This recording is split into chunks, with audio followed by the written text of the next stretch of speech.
4 PM news network में दोस्तों आपका स्वागत है। मैं हूं आपके साथ राशिद ज़हीर।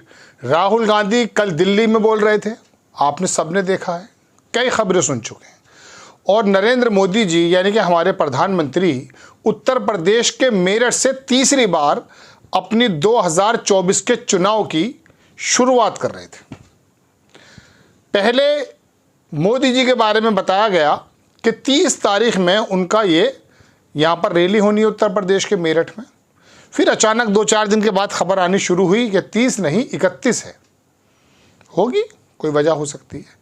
क्या इसकी वजह ये तो नहीं कि 31 तारीख में केजरीवाल के समर्थन में या इंडिया गठबंधन की जो रैली 2024 के मद्देनज़र ये दिखाने में कामयाब हो गई कि गोदी मीडिया कितना भी झूठ बोलता रहा लेकिन सब वो एक मंच पर थे। ये बात दीगर है कि उनकी सीटों का बंटवारा कहीं हुआ कहीं नहीं हुआ, लेकिन मकसद सिर्फ एक था। मैं आपको 2 बात बताने के लिए हाजिर हुआ। राहुल गांधी ने क्या कहा है, तेजस्वी ने, अखिलेश ने क्या कहा है, मोदी जी ने क्या कहा है, इसके बहुत सारे पहलू हो सकते हैं। क्या देश भर का मीडिया जो मजबूर हो गया इंडिया गठबंधन की रैली को दिखाने के लिए, हालांकि सोशल मीडिया में उसकी काफ़ी धूम रही, लोगों ने देखा, तो क्या इस वजह से प्रधानमंत्री मोदी जी की जो रैली थी, सभा थी, चुनाव के अभियान की शुरुआत थी, वो 31 तारीख कर दी गई थी? यानी कि एक दिन बाद, ठीक उस दिन जब इंडिया गठबंधन की रैली होनी थी।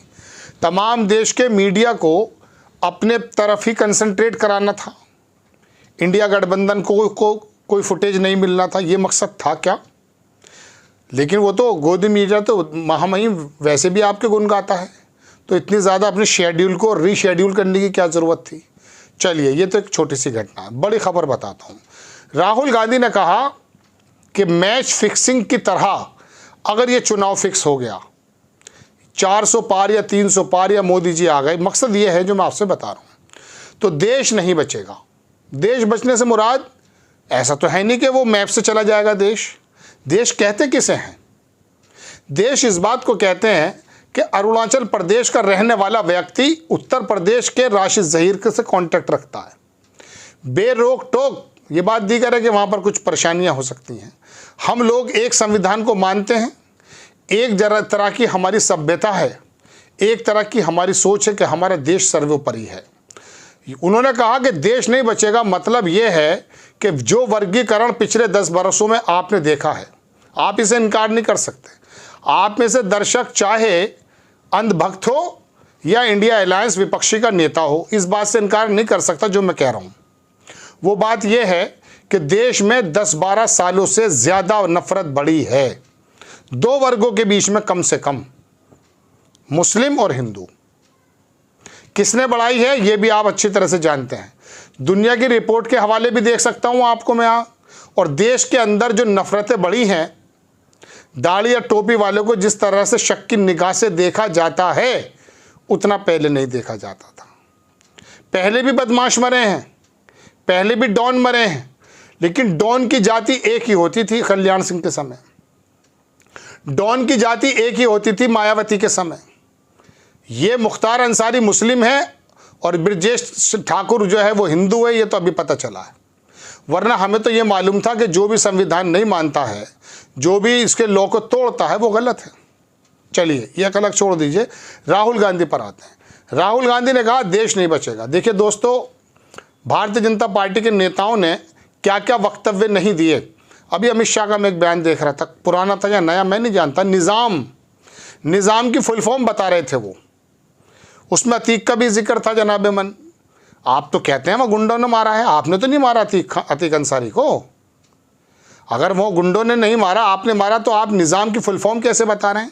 वीडियो है मेरे पास, वो पुराना है नया, इस बारे में मैं जानना नहीं चाहता। मैं आपसे बताना चाहता हूं कि कर्नाटक में देश का गृह मंत्री जब जाता है और जाकर बात करता है कि बराबर में चुनाव है, केरल है बराबर में, तो आप डरा क्यों रहे हैं भाई? आपको इलेक्शन जीतना, आप जीत लीजिए अपने मैनिफेस्टो के आधार पर। मैनिफेस्टो तो आपका होता नहीं, संकल्प पत्र के आधार पर। आप केरल से क्यों डरा रहे हैं? केरल अलग देश है क्या? केरल पाकिस्तान का हिस्सा है। अगर आपको वहाँ ज़मीन पे पैर रखने की जगह नहीं है, मुस्लिम वहाँ पढ़ा लिखा ज़्यादा तादाद में है, तो आप केरल का डर जो है कर्नाटक को दिखाएंगे। इसको कहते हैं देश को तोड़ना, इसको कहते हैं जनाब मन। कर्नाटक का एक मंत्री कहता कि संविधान बदल देंगे। संविधान अगर आप बदल देंगे, 400 सीटें अगर आपकी आ गई जैसे आप कहते हैं, तो ये बता दीजिए मुझे जनाब, सड़क पर आकर के क्या जेपी फिर हर गली के अंदर नहीं निकलेगा? तो राहुल गांधी ने एक तरफ जो इशारा किया है वो कहीं ईवीएम के एतबार से तो नहीं किया है। फिक्स भाई, चुनाव आयुक्त फिक्स, ऐसा आरोप है। आपके तमाम जो नेता हैं, पीठासीन अधिकारी और चुनाव पर जो भी इसके अंदर लोग हो सकते हैं, उनके रोल हमने देख लिए किस तरह के हैं। जजेस के रोल देख लिए हैं, ब्यूरोक्रेसी के रोल देख लिए हैं, और मीडिया की तो बात ही छोड़ दीजिए। तो तमाम चीज़ों को अपने कब्जे में करके क्या ईवीएम के साथ भी सेटिंग है भाई?